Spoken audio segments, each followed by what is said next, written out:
Up is down, what's left is right. Chasing stars and holding you. I can't see the end, but we'll see it through.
Hey kid, don't ever let them get inside your head. They'll tell you what to do in life instead of everything you know that you could get. Don't let them guide your life towards regret. Good afternoon, good morning, good evening, wherever you are in the world. Welcome to the Armoury, welcome to Full Time Sport Network, welcome to Brentford 0, Arsenal 1 match reaction with myself and the wonderful Tony. How are we doing, Tony? Not too bad. A little bit under the weather, but I'm going to try. Yeah. If I did prepare 3 things, only because I'm either blowing my nose or coughing my guts up. So, No, it's fine. but I'm doing all right. I'm doing all right. Yeah, look, me and you both were like on the idea that we'd get knocked out last night. We both were. We both said we'd lose. We didn't. Wasn't a great performance once again, which is starting to really narc me, if I'm honest. But it's the result that matters. I've been to Highbury many times when we won 1-0 and the performance was rubbish. My dad moaned all the way home. So I know I've seen it before. It's many times. And sometimes you do still win titles just like that. You win cups just like that.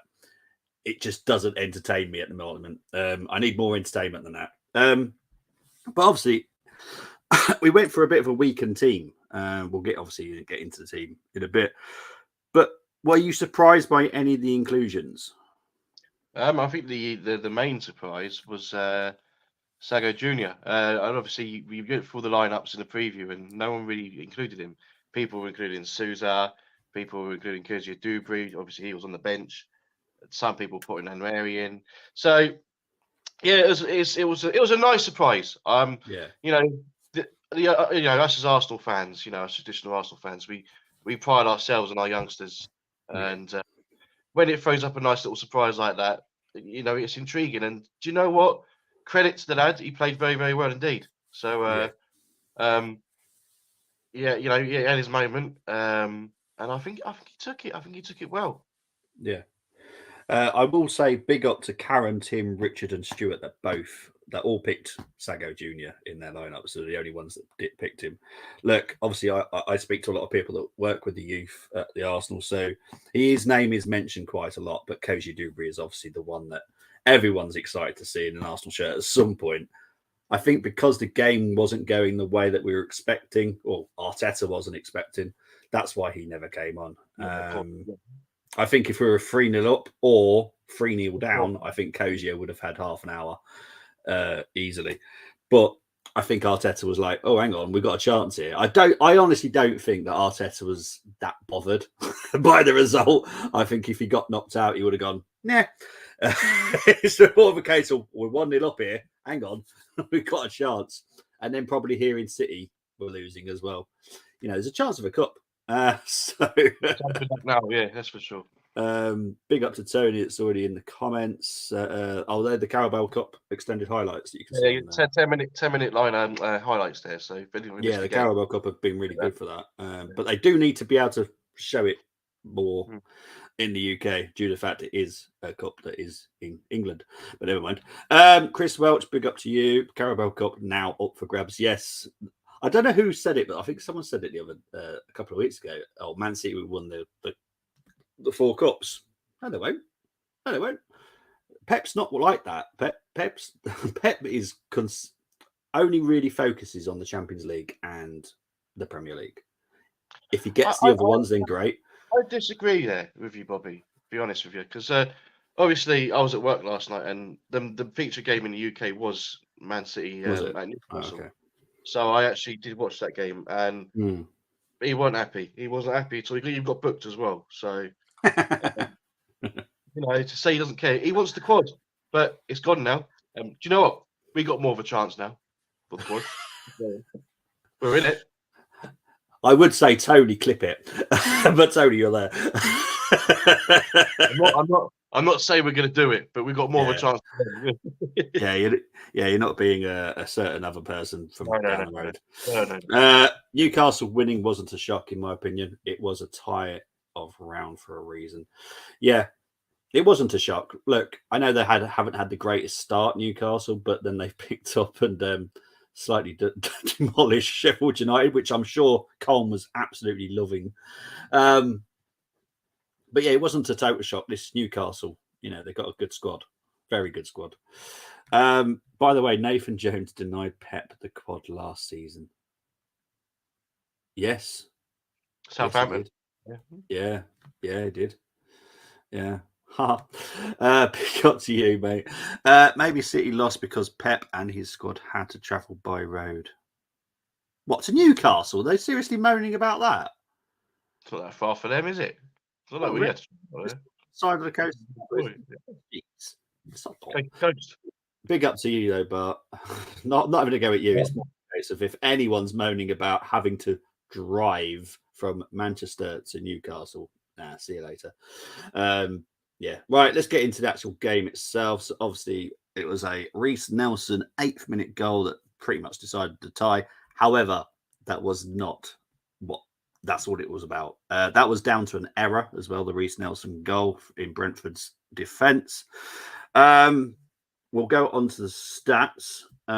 This is why it doesn't tell all the story. Possession-wise, 41% for Brentford, 59% for Arsenal. 18 shots for Brentford, just the 10 for Arsenal. First half, I don't agree with what a lot of Arsenal fans are saying. We dominated the first. No, we played well in the first half. Second half, once again, we went into second gear.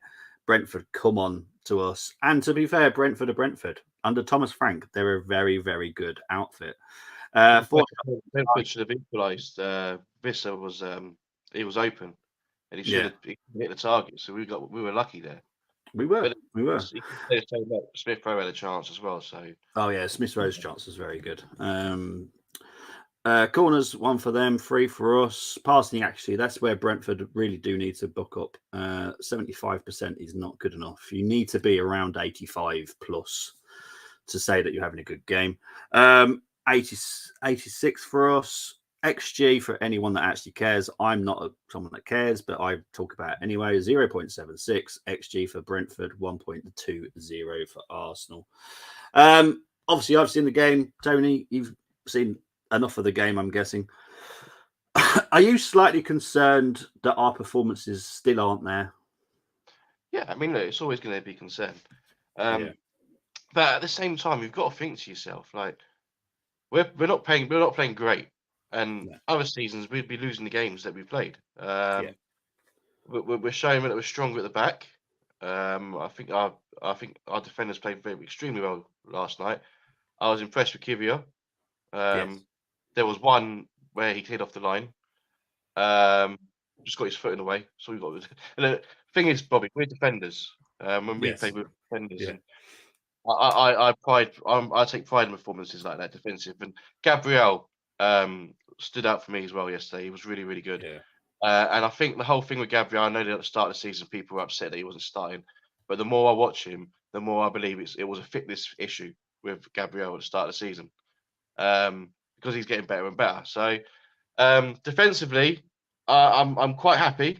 There are some, there's some areas in there still, Zinchenko. But it is concerning. But look, yes, you mentioned at the top of the show, George Graham. It was never pretty, was it? And we won the league. So No. It's a concern, but that we can't really grumble too much. If I'm honest, if you told me at the start of the season that after 8 games in all competitions we've won 6 and drawn 2 and lost none, you'll snap your hand off. Yeah, exactly. So, but yeah, I mean, performances they need to improve, and I think it's more our attacking play than it is defensive for me. Yeah. Look, I'll discuss this more in November, but yeah, something needs to change, and it will be changing forward wise. So yeah, I think Arteta is very angry with certain situations happening. Some of it his own fault, some of it not. He will deal with it because he's not happy at all, and rightly so. I would like to quickly discuss before we go into the player ratings himself. And I know I'm probably going to get slated for this, but Ben White's not a centre back. He's not. No, He's a right back. He's a very, very, very good right back. Very good centre back. No. I don't think he's done too badly, but I agree with you, Bobby. I think his best position is at right back, and we saw it where he did that for Leeds and he did that for Brighton. So, I just think when his first season, we just put him there because we didn't really have anybody else. Yeah. Then obviously we saw what he did last season, the relationship he's built with Saka on that side and Odegaard. So yeah, Ben White for me definitely a right back. But I am comfortable, depending on the opponent. I am comfortable with playing at centre back if he needs to. Yeah. I don't think because I know a lot of people saying that we can fit in for Saliba. No, I still think we need something better. I think it's a bit too much of a drop down from Saliba to Ben White. It's not that he can't defend. He just gets his positions all wrong. Like you have to know where the ball's going to be, and he's so comfortable as a right back. And a lot of people go, "Oh yeah, we bought him as a centre back." I don't think we did. If I'm honest, long term, I don't think we did, because how he was playing at Leeds, he was exceptional as a right back, exceptional, and he has this ball carrying ability as well, which again helps with the way that Arteta loves to play. So again, I don't think we brought him as a centre back. Another thing as well is he adds that shithousery to the fullback position. Yeah. You don't really want that in the centre back position, but in a fullback position, yeah, you don't mind it, do you? So no. I obviously you all know who my favourite right back is, Lee Dixon. He reminds me very much of Lee, very much. Yeah. I love him. It's about 2 hours from Manchester to Gateshead. It's doable in a car. Come on, guys. I see the Wolverhampton players leave here constantly, and they're always in a coach driving somewhere. Let's say it right. These aren't NFL teams that are traveling halfway global. The country. You know what I'm saying? So yeah, exactly. Great win for Arsenal. Held on for the second half. Many people predicted Arsenal to lose. Yeah, me and Tony were that. I was baffled about, to be honest. And that wasn't Arsenal's stronger team, so positive signs there. I just didn't think that we would put out as strong as lineup as we did, if I'm honest. I know Arteta said he would. I didn't think it would go as strong as he did. Because to be fair, it was still quite strong. Yes, I know we play as Charles, but Charles is someone that's doing extremely well at under 21 level. So it's not a huge shock. Obviously, we chose Ramsdale in goal. We didn't go to Cole Hine or Hilson or anything like that.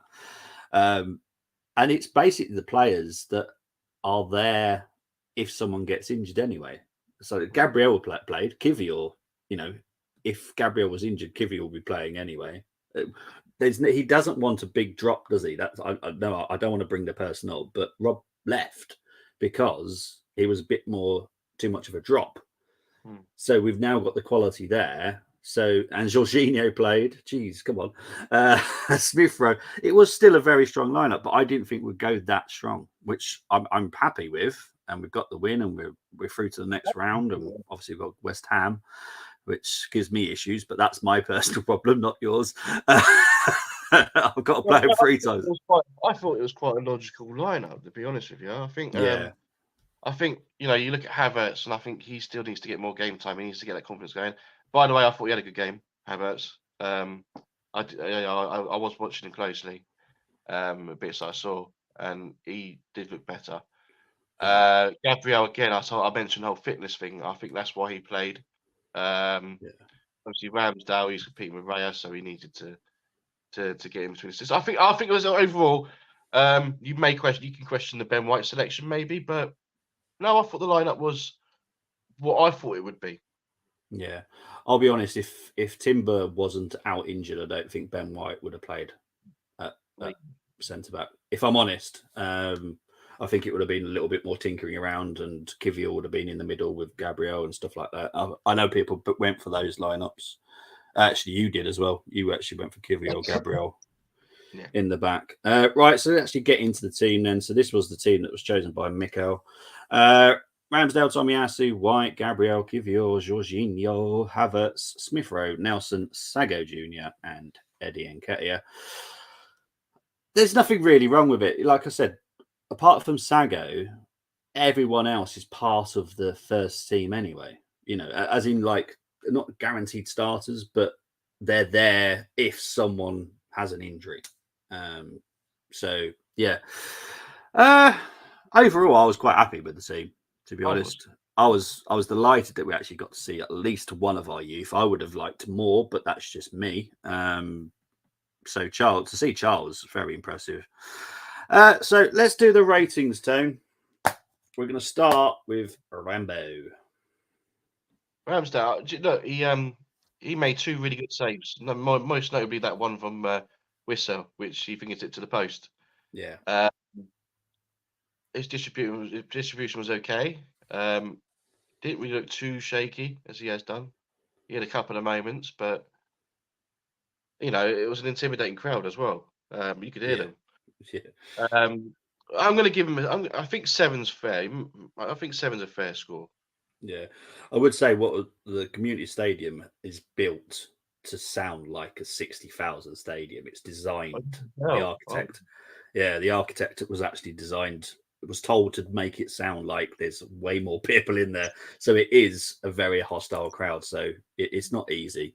Right, let's move on to Tommy. Tomiyasu, I didn't really. Sounds bad, but I didn't really notice him, which is a good thing if you're a fullback, I guess.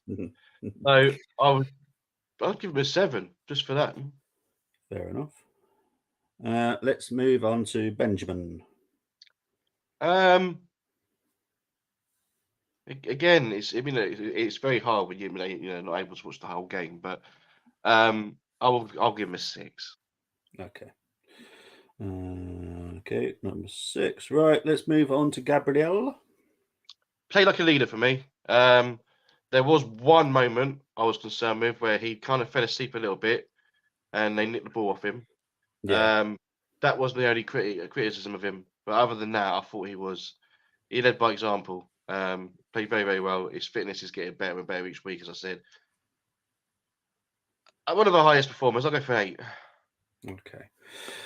Talking about the next player shortly. So BX, big up to BX, saying Kivior has the build and shape to be a great defender for us. 100% agree. White and ESR did nothing to bring the youngster into the game yesterday. Yeah, because actual Sago played more on the right, than he did on the left. I was going to say that, yeah. But weirdly, that's not his strongest position. Sago is stronger on the left, which is why I put him there, because I heard his name and that's why I put him. He's not the strongest on the right, if I'm honest. So, yeah, maybe that was Arteta making that a mistake. But because Nelson can play on the right comfortably, Charles can't. Anyway, let's move on to Kivior. I was very impressed with him. I'm still trying to figure out where his best position is, if I'm honest. Yeah. Is it left back? Is it centre back? We all know he can play midfield as well. He can't really do what Zinchenko does, though, when it comes to coming forward. So, which is obviously the way we want to play. I don't necessarily agree with it when you've got certain players on the pitch to play to their strengths. Yeah.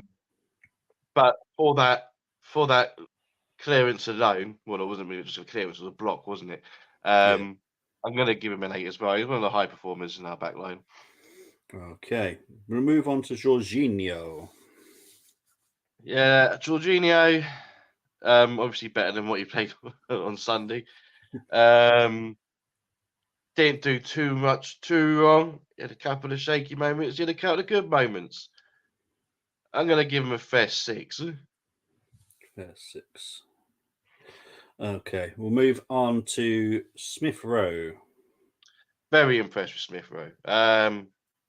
I thought he was excellent. You can tell that he's lacking in match fitness. I reckon if he'd played a few more games under his belt, he would have scored that chance last night. The way he went through through onto goal. I think he orchestrated the midfield a little bit as well. Do you know what? I'm going to give him an 8. Okay, let's move on to Kai.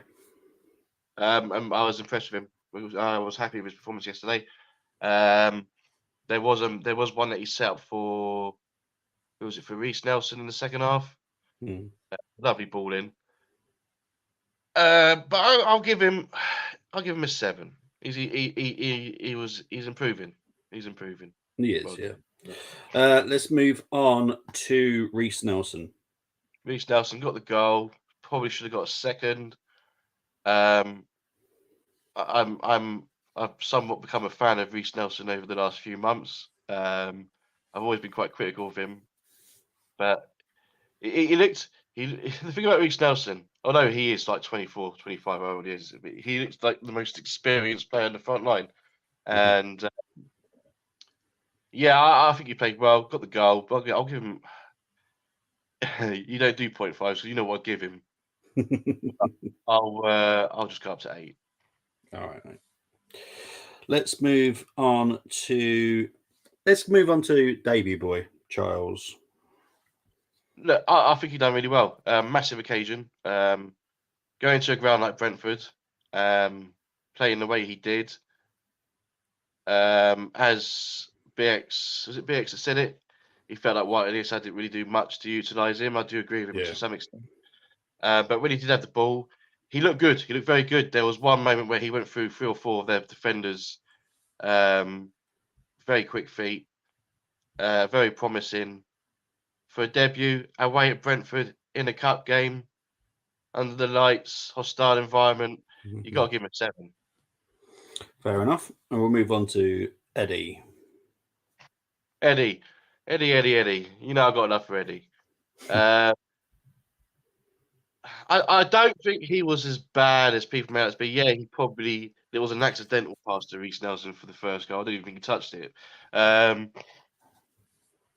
There was one chance where I thought I was quite impressed with that he got through at an angle, but it was never going to go in. Yeah.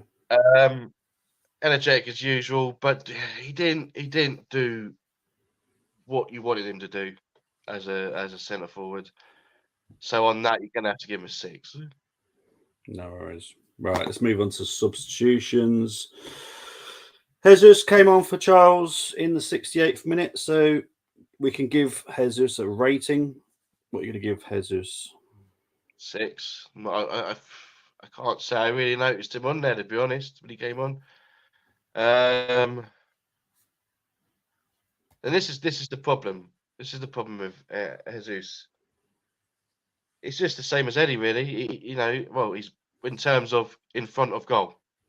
Yeah. He does everything else prettier. He's built his hold up plays good. I think there's just the difference is that Jesus has got a Brazilian flag next to his name and Eddie hasn't. That's why he gets less of the stick. It's a hard one to score. I'm going to just go with 6. All right, fair enough. Let's move on to Zinchenko. Came on for Ben White. Yeah, I wasn't too impressed when he came on. There was that one ball that they could have easily scored when he passed it back into the edge of their box. Any quality in that box, it would have been a goal. So 4 for me. Okay. And I love him, by the way. I love him. Yeah, but yeah. El Neni came on for Reece Nelson in the 82 minutes. I'm going to be fair enough and give him a. You can say you can give him a rating, El Neni. What I like this substitution. What I liked about it is Arteta can see where the game was going, and Yeah. you know they were knocking on the door. And the thing about El Neni is that he's a character in the dressing room.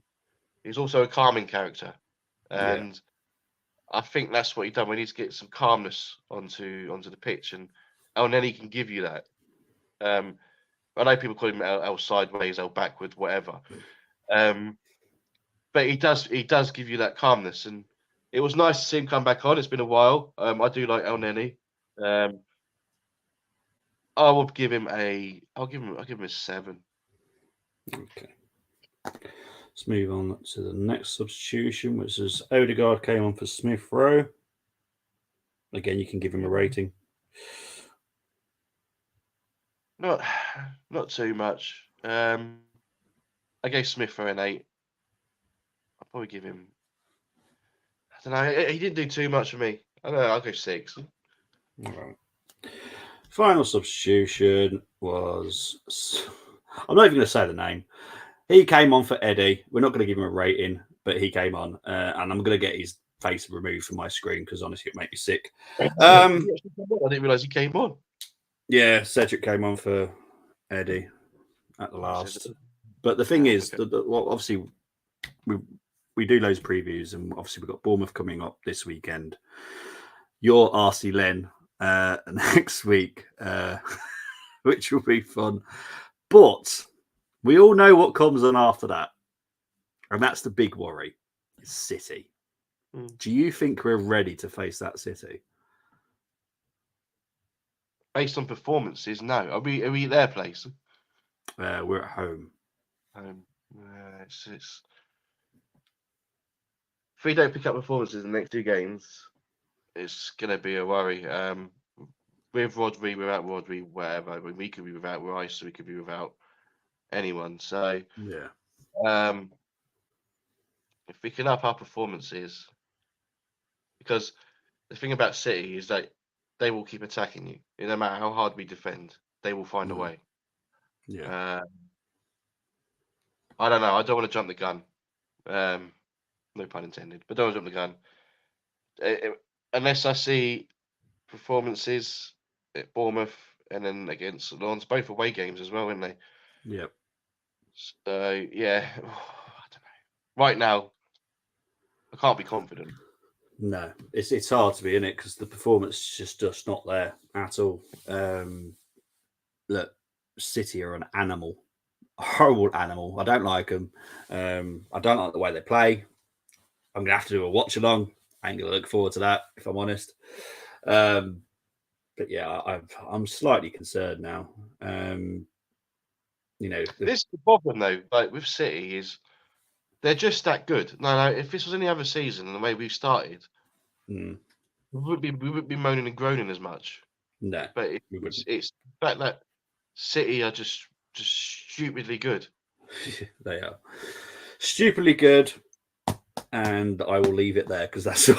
I don't want to say anything that'll get me into trouble. But yeah, stupidly good. But yeah, it's going to be a nightmare. But Tony, it's only going to be a quick stream because obviously the played game happened last night. We both got to do school runs and stuff. Tony, where can people find you, my friend? If